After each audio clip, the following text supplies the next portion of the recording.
അവര് എന്താ രാജിവെച്ചത്? എനിക്ക് പറഞ്ഞത് ഫാത്തിമ തഹ്ലിയുടെ സ്ഥാനാർത്ഥിത്വവുമായി ബന്ധപ്പെട്ട് വനിതാ ലീഗിനെ ഒരു തരത്തിലും പരിഗണിച്ചില്ല എന്ന ആ കാര്യം ഉന്നയിച്ചുകൊണ്ടാണ് രാജി.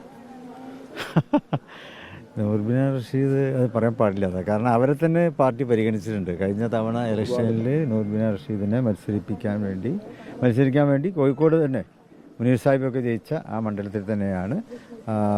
കോഴിക്കോട് സൗത്ത് എന്ന് പറയുമ്പോൾ ലീഗിൻ്റെ ഒരു ഉറച്ച കേന്ദ്രമാണ്. അവിടെ നൂർബിന റഷീദിന് നമ്മൾ അവസരം കൊടുത്തു. പിന്നെ അവസരം കിട്ടിയില്ല എന്ന് പറയുന്നത് ശരിയല്ല. അപ്പോൾ അതിനു മുമ്പ് അവിടെ തന്നെ നമ്മുടെ ഇവരും മത്സരിച്ചിരുന്നു, ഖമറുന്നീസ അൻവറും അവിടെ തന്നെ മത്സരിച്ചു. അപ്പോൾ പാർട്ടി അങ്ങനെ വനിതകൾക്ക് അവസരം കൊടുക്കാത്തൊരു പാർട്ടിയൊന്നുമില്ല. ഞങ്ങൾ സംവരണമുള്ള സീറ്റുകളിലും അല്ലാത്തിടത്തും വനിതകളെ മത്സരിപ്പിക്കുവാൻ വേണ്ടി തയ്യാറായിട്ടുണ്ട്. അല്ല, ഈ ഹരിത വിവാദത്തിലടക്കം തങ്ങളെ അടക്കം അധിക്ഷേപിച്ച ഒരാളാണ് ഇപ്പോൾ സ്ഥാനാർത്ഥിയാക്കിയിരിക്കുന്നത് എന്നാണ് നൂർബീനയുടെ പ്രധാനപ്പെട്ട ആക്ഷേപം. അങ്ങനെയുള്ള ഒരാളെ എങ്ങനെയാണ് സ്ഥാനാർത്ഥി, എന്താണ് അവരുടെ യോഗ്യത എന്നുള്ളതാണ് ചോദിക്കുന്നത്. മുസ്ലിം ലീഗ് സ്ഥാനാർത്ഥി നിർണ്ണയിക്കുമ്പോൾ മുസ്ലിം ലീഗിന് അതിൻ്റേതായിട്ടുള്ള ചില ചിട്ടവട്ടങ്ങളൊക്കെ ഉണ്ട്. അത് പരിപൂർണമായും പാലിച്ചുകൊണ്ടാണ് മുസ്ലിം ലീഗ് സ്ഥാനാർത്ഥി ലിസ്റ്റ് പ്രഖ്യാപിച്ചത്. പ്രത്യേകിച്ച് ഇപ്പോഴത്തെ ഈ തെരഞ്ഞെടുപ്പിൽ വളരെയേറെ സമയമെടുത്ത് എല്ലാവരോടും കൂടി ആലോചിച്ചിട്ട് തന്നെയാണ് സ്ഥാനാർത്ഥി ലിസ്റ്റിന് മുസ്ലിം ലീഗ് രൂപം കൊടുത്തത്. എല്ലാ ഭാരവാഹികളുമായിട്ട് സംസാരിച്ചു. അതുപോലെ തന്നെ മുസ്ലിം ലീഗ് മത്സരിക്കുന്ന മണ്ഡലങ്ങളിലെ മണ്ഡലം കമ്മിറ്റികളുമായിട്ടൊക്കെ സംസാരിച്ചു. അങ്ങനെ ഒരു ധാരണയിൽ എത്തിയതിന് ശേഷമാണ് ഞങ്ങൾ സ്ഥാനാർത്ഥി ലിസ്റ്റ് പ്രഖ്യാപിച്ചിട്ടുള്ളത്. അതാണ് മുസ്ലിം ലീഗിൻ്റെ സ്ഥാനാർത്ഥി നിർണയത്തിൽ ഒരു പാർലമെൻറ്റിൽ പോയിട്ട് അവർ കൂടി ആലോചിച്ചിട്ടാണ് തീരുമാനിച്ചത്. മറ്റൊരു കാര്യം, കഴിഞ്ഞ തവണ തെഹ്ലിയുടെ സ്ഥാനാർത്ഥിത്വം പ്രഖ്യാപിച്ചതിന് പിന്നാലെ അഹമ്മദ് ദേവർകോവിൽ ഒരു ആരോപണം ഉന്നയിച്ചിട്ടുണ്ടായിരുന്നു. അതായത് തെഹ്ലിയ ജമാഅത്തെ ഇസ്ലാമിയുടെ നോമിനിയാണ് എന്നുള്ളത്. സമാനമായ കാര്യം ഇന്നത്തെ വാർത്താ സമ്മേളനത്തിൽ നൂർബിന റഷീദും പറയുന്നുണ്ട്. അതായത് നേതൃത്വത്തോട് ചോദിച്ചിരുന്നു ജമാഅത്തെ ഇസ്ലാമിയുടെ നോമിനിയാണോ തെഹ്ലിയ എന്നുള്ളത്. അപ്പോൾ ചിരിച്ചുകൊണ്ട് മറുപടിയാണ് പറഞ്ഞത്, അല്ലാതെ അക്കാര്യത്തിൽ ഒരു വിശദീകരണം നൽകിയിട്ടില്ല എന്നുള്ളതാണ്.